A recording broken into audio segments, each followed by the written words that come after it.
Hello everyone. तो बच्चों, आज की वीडियो में हम पढ़ेंगे वचन, नंबर किसे कहते हैं। तो बच्चों आइए शुरू करते हैं। वचन, वचन की परिभाषा।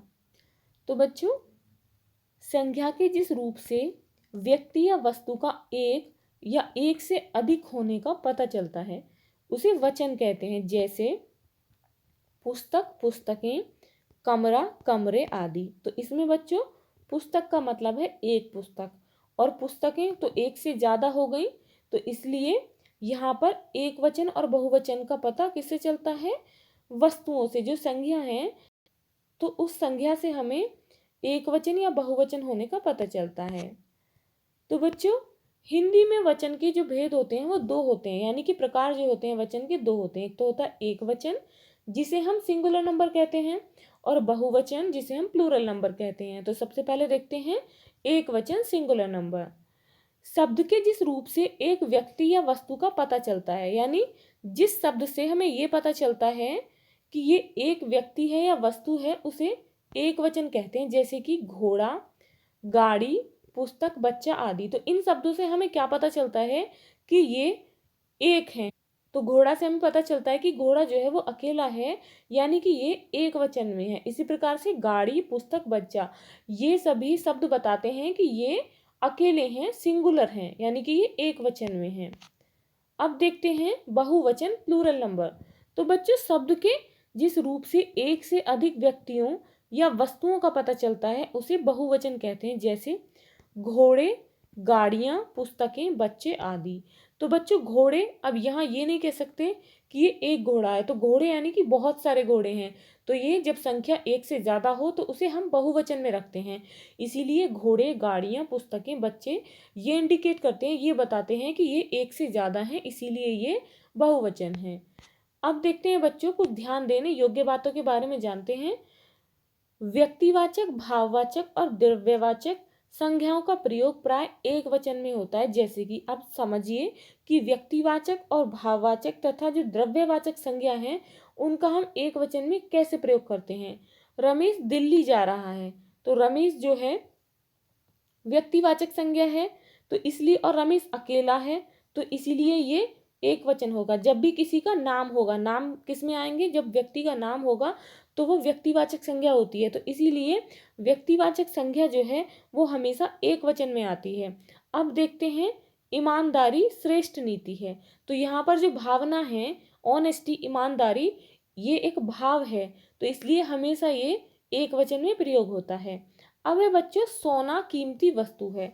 अब सोना एक धातु है, तो इसे हम ये नहीं कह सकती सोने कीमती वस्तु हैं, तो इसीलिए ये द्रव्यवाचक संज्ञा है और इसे हमेशा हम एक वचन में ही रखते हैं।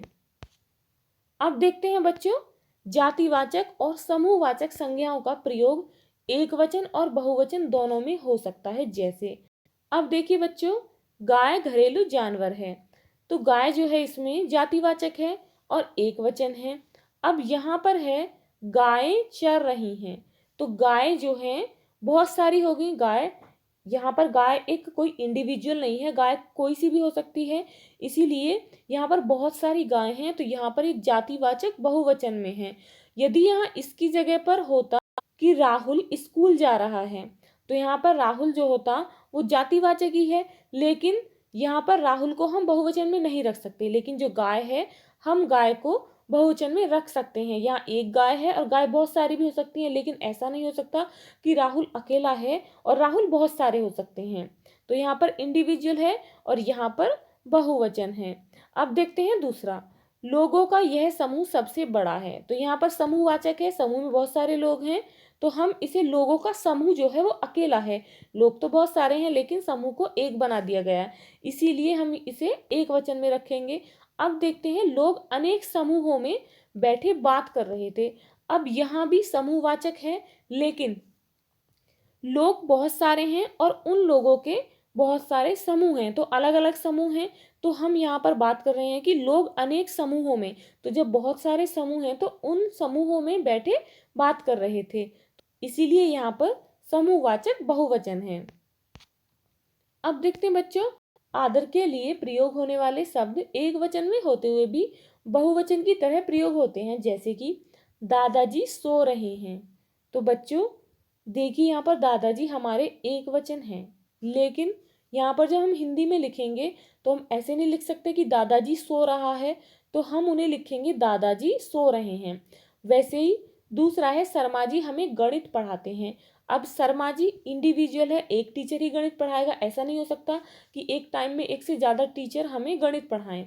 तो यहाँ पर हम जब किसी को आदर से बुलाते हैं तो हम उन्हें आप करके बात करते हैं, तो वैसे ही यहाँ पर हम लिखेंगे शर्मा जी हमें गणित पढ़ाते हैं। तो इसीलिए इसे बहुवचन की तरह हम प्रयोग करेंगे, लेकिन इन्हें हम एक वचन में रखते हैं, फिर भी हम इन्हें बहुवचन में प्रयोग करेंगे। अब देखते हैं अगला, कुछ शब्द सदैव बहुवचन में प्रयोग किए जाते हैं, जैसे तुमने अपने बाल क्यों कटवा दिए। अब हम किसी से बात कर रहे हैं, लेकिन यहाँ पर तुमने, हमने दूसरे को बोला तुमने, तो हम इसे किस में रखेंगे, बहुवचन में रखेंगे। लेकिन यहाँ पर बात आती है बाल। अब बाल जो है इसे हम एक वचन में नहीं रखते हैं, हमेशा इसे हम बाल को, जो बाल शब्द है इसे बहुवचन में रखते हैं, क्योंकि यह नहीं कह सकते हम कि तुमने अपना बाल कटवा दिया, हमेशा यही बोलते हैं कि तुमने अपने बाल क्यों कटवा दिए या कटवा दिए। तो इसीलिए ये शब्द बहुवचन में ही प्रयोग किया जाता है। अब देखते हैं बच्चों कुछ एक वचन को बहुवचन कैसे बनाते हैं। तो देखिए, कमरा एक वचन है, इसका बहुवचन होगा कमरे। साड़ी का बहुवचन होगा साड़ियाँ। बच्चा, बच्चा का बहुवचन है बच्चे। गाली का होगा गालियाँ। रास्ता, रास्ते। लड़की का बहुवचन होगा लड़कियाँ। लड़का का बहुवचन होगा लड़के। चिड़िया का बहुवचन शब्द है चिड़ियाँ। कुत्ता का बहुवचन है कुत्ते। और साइकिल का बहुवचन है साइकिलें। बच्चों यदि आपको ये वीडियो अच्छी लगी हो तो लाइक शेयर करना ना भूलें, और यदि आप इस चैनल पर नए हैं तो प्लीज़ चैनल को सब्सक्राइब करें। Thank you.